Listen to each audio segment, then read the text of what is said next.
And we're back. It's another semifinal participant next to me, the head coach of the Indiana Tech Warriors. Warriors, Yes. Frank DiCristofaro. Yes. Yes. Frank, welcome to the show. And I just wanted to visit with you a little bit, talking about your team and the success that you've had so far in the tournament and what lies ahead. Well, thanks for having me. I think as far as the tournament goes, it's always exciting when you have this grouping of teams here, and it's humbling because every team here deserves to be here. The games are really exciting. They're very competitive. And for us coming from Fort Wayne, Indiana, down, the facility's been fantastic. The whole school's been great. It's been a lot of fun to be here. The national tournament is a little different this year because of COVID. But everybody that's here, it seemed to work out to where the competition was pretty good. I mean, you and Jamestown had a great game last night. You had another great game again tonight. Yeah. What's been the key to your success so far in the tournament? We've been in one goal game situations, it seems like, for the last month and a half. Right. So we're essentially in playoff based scenarios, night in and night out.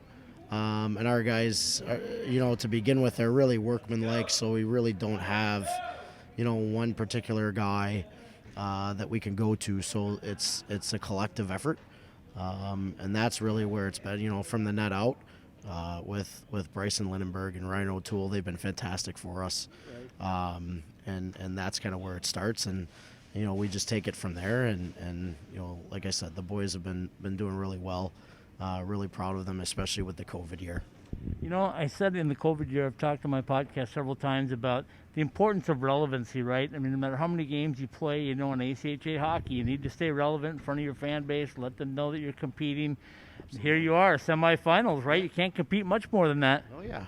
We're doing a good job. I think, coming up here, depending on the matchup here, the final four teams are going to be it's going to be high pace. I've gotten a lot of messages and things like that over the past 3 hours at this point, and even yesterday. A lot of congratulations. So our following back in Fort Wayne's been really good. So we're really happy for that, and really appreciative of everybody that follows us. Okay, tell us a little bit about your university back in Fort Wayne and what you do, what you like to do for players, how you recruit. Sure. So we're in Fort Wayne, Indiana. It's within a 3-hour radius of Chicago and Detroit, and 2 hours of Indianapolis. I'm originally from the Metro Detroit area, so it's kind of familiar for me. It's a Midwest town. Players-wise, we're really all over the world. We have players from Sweden, Czech Republic, Canada, obviously the U.S. A pretty heavy contingency from Michigan. That's kind of where my recruiting base is, and I have a lot of contacts there. Okay. So we're pretty international right now. Tell me a little bit about this year and the fact that with NCAA hockey, they've forgiven a year or added a year to everybody. Do you think that's going to have a trickle-down effect to you guys, or maybe some guys that have played out of juniors or whatever that are looking for a place to play and might find ACHA hockey a good destination at least for a year or two? Yeah, I think it's a possibility. We haven't, I don't think, really gotten into that quite yet. I know the NCAA transfer portal has been on fire, from my understanding. So we could see a little bit of it. Well, I haven't seen too much of it from my end, but again, we've been focusing on the national tournament, so we'll get back to that after the tournament's done here.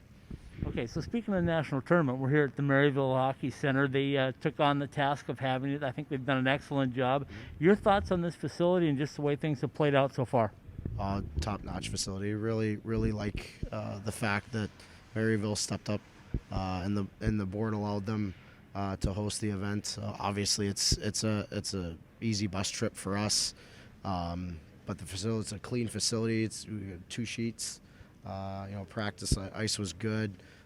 Maintenance has been great. I had a little bit of food downstairs from the concession stand, so that was you and me both. That was on point. So I enjoyed that. But yeah, very, very nice facility. I'm glad they were able to step up and make this happen for all our players. Okay, so reseeding starts after this game ends tonight, and we're between the second, third period of the Adrian Iowa State game. I know you got your eyes on it. What are your thoughts right now? Where do you think you're going to end up tomorrow? Well, Adrian's looking like they're pulling away here. Actually, Gary and I we're family friends that go back to again the Metro Detroit area, so we know each other pretty well. And he runs a top-notch program, so they're going to be ready. We did play a few times this year earlier in the season, so our teams are kind of familiar with each other.